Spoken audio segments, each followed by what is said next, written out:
అందరికీ నమస్కారం. నేను మీ ఆంధ్ర అమ్మాయి కెనడా వంటలు. ఈరోజు వంటలతో విషయాల్లో మనం ఒక అబ్బాయి గురించి మాట్లాడుకోబోతున్నాం.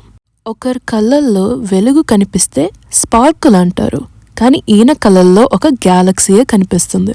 నేను మీకు బెట్టేసి చెప్తున్నాను, అట్లీస్ట్ ప్రతి ఇంట్లోని ఒక్క పర్సన్కైనా ఈయన తప్పకుండా క్రష్ అయి ఉంటారు. ఈ రేంజ్ ఎంత వేరియస్గా ఉంటుందంటే జెన్జీలో పుట్టిన అమ్మాయిల నుంచి 90స్లో ప్రేమించిన మదర్స్ వరకు అందరూ ఈయన్ని ఇష్టపడతారు. నేను మాట్లాడుతుంది మరెవరో గురించి కాదండి, మన యాక్టర్ సూర్య గురించి. ఈయన గురించి నాకు బాగా నచ్చిన విషయం ఏంటంటే ఈయన జస్ట్ ఐడియల్ యాక్టర్ కాదు, ఆల్సో ఐడియల్ హస్బెండ్. ఈయన జ్యోతిక గారు ఎంత ఐడియల్ అంటే సూర్య గారు అదర్ ఫీమేల్ కోస్టార్స్తో బిహేవ్ చేసే విధానం బట్టి ఆయన వైఫ్ని ఎంత రెస్పెక్ట్ చేస్తారో మనం చూడగలం.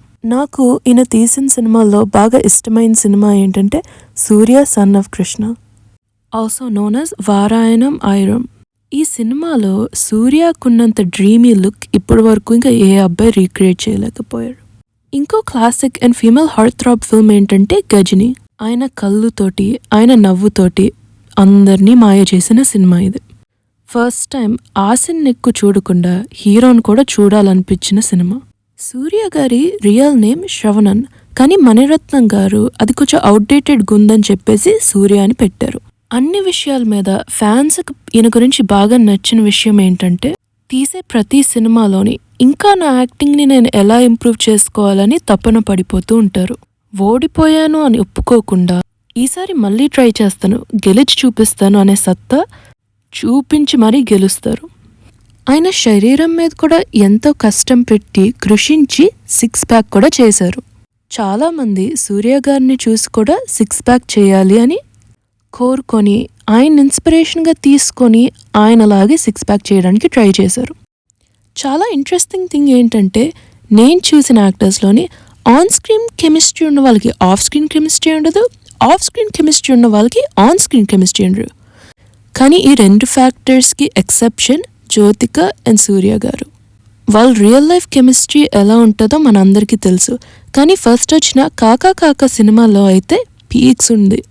ఆ పాటలు కానీ ఆ ఐ కాంటాక్ట్లో కానీ వాళ్ళ ప్రేమ చూపించే విధానంలో కానీ ఎక్కడ కూడా వీళ్ళకి కెమిస్ట్రీ లేదు అనే మాట పడే అవకాశం రాలేదు. ఈయన ఎంత అనుకువగా ఉంటారో అంత రిస్క్ తీసుకునే పర్సనాలిటీ కూడా ఉంది. ఎవరు తీయలేని కాన్సెప్ట్స్, కొత్త కొత్త ఎక్స్పెరిమెంట్స్ ట్రై చేసి ఫ్లాప్ అవుతుంది అనే ఛాన్స్ ఉందని తెలిసి కూడా మరీ ట్రై చేస్తారు. ఈ స్టేట్మెంట్కి పర్ఫెక్ట్ ఎగ్జాంపుల్ మూవీ జై భీమ్. చాలా సెన్సిటివ్ టాపిక్, చాలామందిని ట్రిగర్ చేస్తుందని తెలిసి కూడా ఆయన నమ్మిన స్టోరీని ఆయనే హీరోగా యాక్ట్ చేసి అందులోని జీవించారు.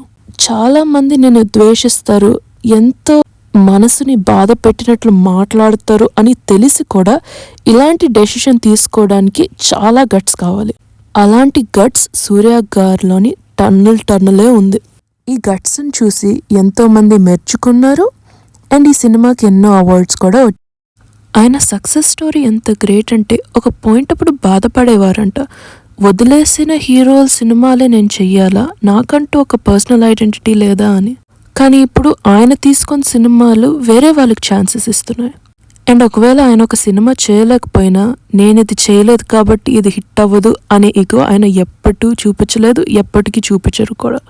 ఇంకో రొమాంటిక్లీ కాంట్రవర్షియల్ అండ్ డిఫరెంట్ ట్రోప్స్ ఉన్న ఫిల్మ్ ఇస్ నువ్వు నేను ప్రేమ. ఈ సినిమాలో జ్యోతిక, భూమిక అండ్ సూర్య ఉంటారు. I think another added layer ఈ సినిమాకి ఏంటంటే ఎస్పెషలీ జ్యోతిక జెన్యున్లీ వైఫ్ కాబట్టి వాళ్ళిద్దరికి ఎంత ట్రస్ట్ ఉండాలో ఇంకో కోస్టార్తో యాక్ట్ చేసి వాళ్ళందరూ ఒకటే సెట్ మీద ఉండి వాళ్ళిద్దరికి లవ్ సీన్స్ ఉండి తిని చూసి ఇంకో పర్సన్ని చూస్తేనే కోపంతో కదిలిపోయే ఈ కాలంలో కూడా వాళ్ళిద్దరూ అంత ట్రస్ట్తో ఉన్నారంటే మాటలే కాదు. కానీ ఎవ్రీ సూర్య ఫ్యాన్కి ఈ సినిమా తప్పకుండా నచ్చుతుంది.